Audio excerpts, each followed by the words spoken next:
Welcome to Big Red Leads. I'm Big Red, getting you and your business back to the black. Now, this is the fourth video. They don't have to be in any particular order in the series of the team building series that we're doing here at Big Red Leads. Now, hopefully these videos are helping you and just getting you some guidelines and some things to work from, some framework to work from when building your team. And understand, please understand this. As we're going through these videos, please take notes. And if you have questions, please comment in the comment section below. Like, share, definitely subscribe to the channel. Understand what we're going to be talking about today. When onboarding new employees, this is where knowing who you are and having a good picker comes into play.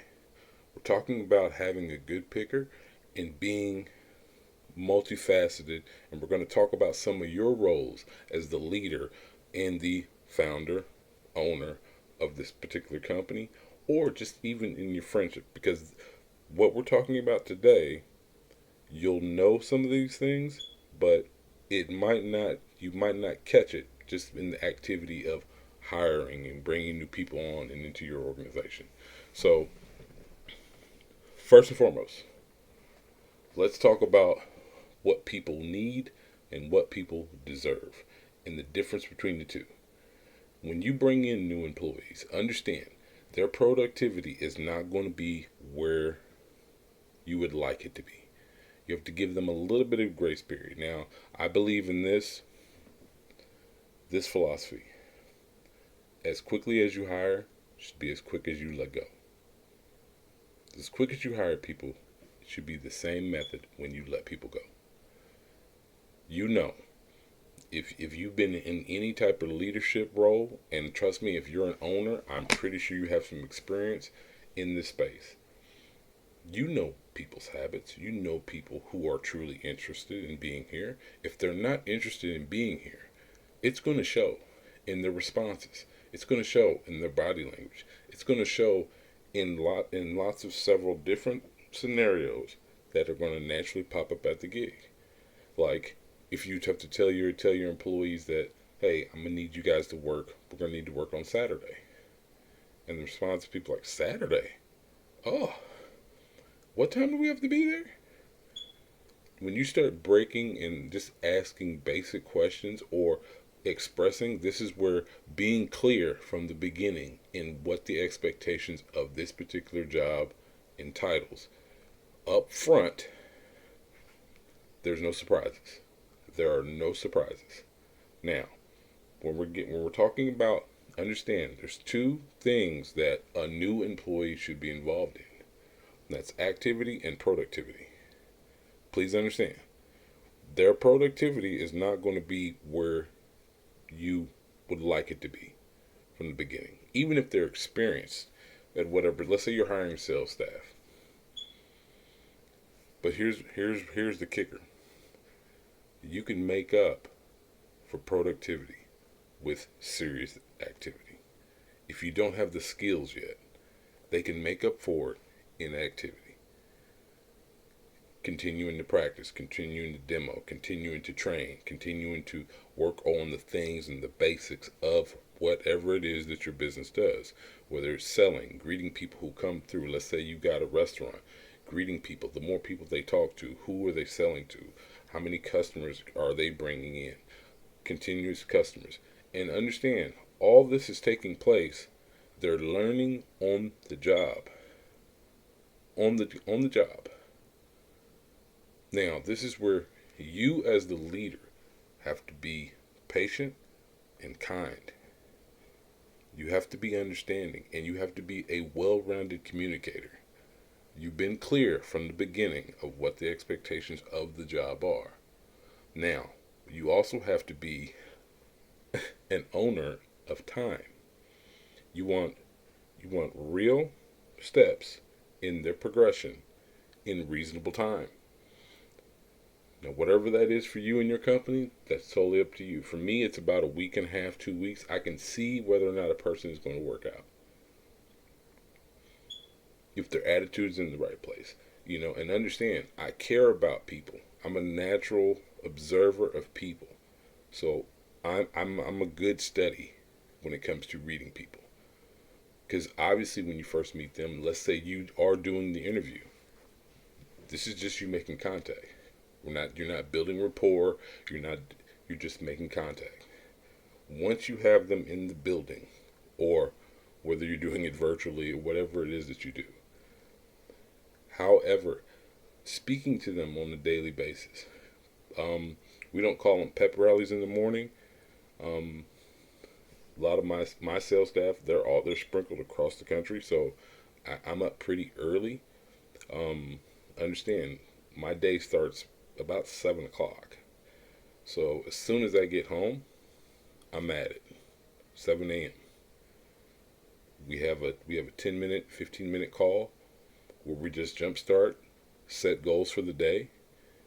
We do a couple demos back and forth, some sales prep, some sales talk, and we're at it. Whatever it is for you and your business, these are just little activities that engage everyone, get the juices going, get the adrenaline pumping, and that you send them on their way with what they're doing and the tasks that they are been given for that particular day, that week, whatever that is for you, however you set your schedule up. Now understand, when we were talking about what needs are and what's needed and what's deserved, I'm not going to give attention to people who need it. I'm going to give attention to people who deserve it. The sales staff that deserve it. Their activity level is very high, but their productivity might not be where they once were. Maybe they dipped. Maybe they're going through something personal in their life. You have to be an understanding and a caretaker in a lot of these cases, and you have to see and notice in basic conversation. Ask questions.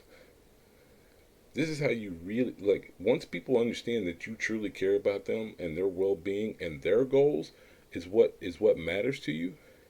Because if I know what your goals are, and you know that I'm clear from the beginning, this is what I need from you as the owner, I'm going to be here and support you in every endeavor when it comes to getting you to where you said that you want to be. And if we can get there and surpass that, it's a win-win for everybody. This is how you build a team from scratch. You have to put all these things together. Someone's having a bad day. Maybe they're going through a separation. Maybe they're going through a divorce. Maybe someone got an illness in the family.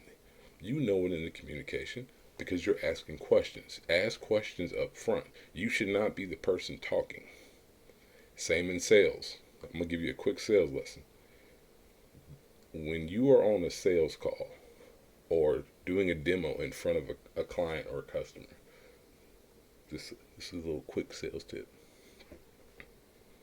You should be doing about 10 to 15% of the talking. The prospect or the client should be doing most of the talking. And you're asking poignant questions to get the answers that are needed to simply move the conversation along. Because you have to meet them, just like as in a client, you have to meet them where they are so that you can take their hand and walk them to where you want them to be. The sales 101. We're not going to get into that today, but understand what that is. This comes with your employees as well. This comes with your friends.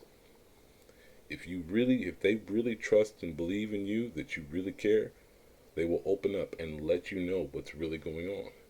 And not only that, you're not wasting time because you're not doing all the talking.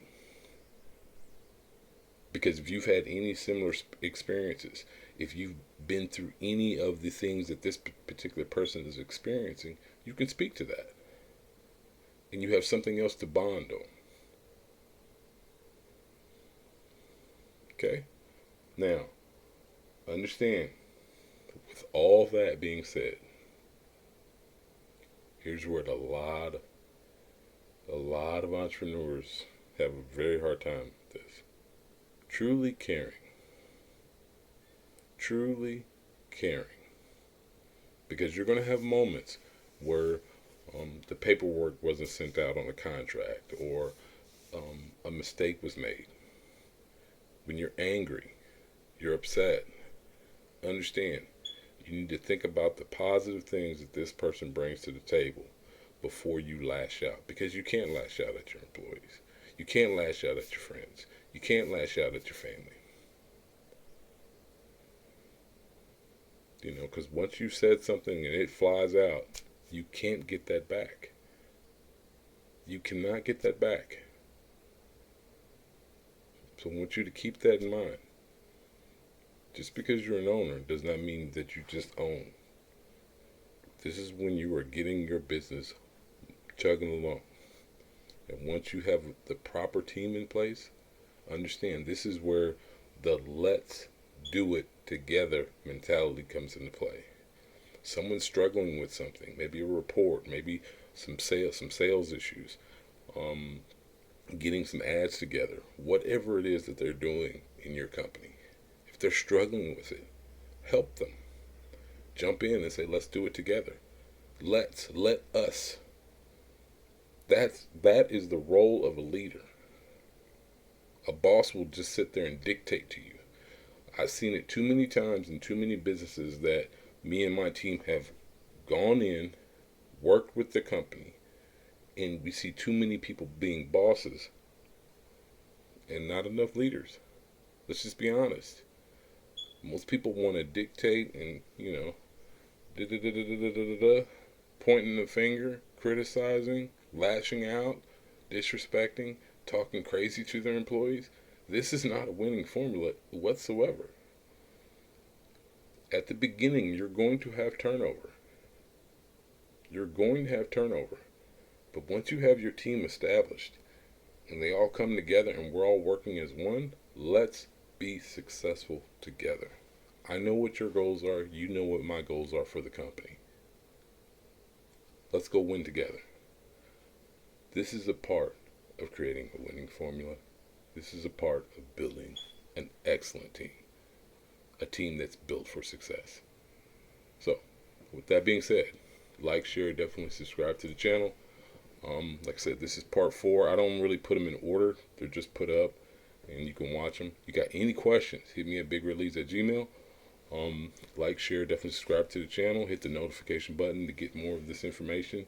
There's only one more video after this that will end this series. So please understand, we're on Facebook as well as YouTube. So love you all. I know this will help somebody. I know this will help you. You young entrepreneurs. You entrepreneurs who just aren't experienced in hiring and bringing on people. You have to connect with your team. You have to connect with the people who are there in the trenches with you. Fighting those battles, going through those days when it's rough, going through those seasons when it's hard. You got to be there with them. You got to go through the fire together to purify the business. That's really what it comes down to. Love you all. Talk to you later. Peace.